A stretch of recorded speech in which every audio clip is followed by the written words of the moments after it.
തിരിയെ കാണുമ്പോൾ നീണ്ട ചവണ കൊണ്ട് ആമേൻ ആ തിരി അതെടുത്ത് ദൂരെ കളഞ്ഞിട്ട് പുതിയൊരു തിരിയിട്ട് കത്തിക്കും.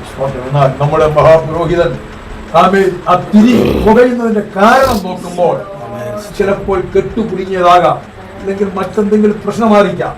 കെട്ടുകുടുങ്ങിയതാണെങ്കിൽ ആ ചവണ കൊണ്ട് കെട്ടു മുറിച്ച് കളഞ്ഞിട്ട് വീണ്ടും അതിലോട്ട് എണ്ണ ഒഴിച്ചിട്ട് അതിനെ ആളി കത്തിക്കുമാറാക്കുന്ന ഒരു നല്ല മഹാപുരോഹിതനാണ് നാം സേവിക്കുന്ന നമ്മുടെ ദൈവം.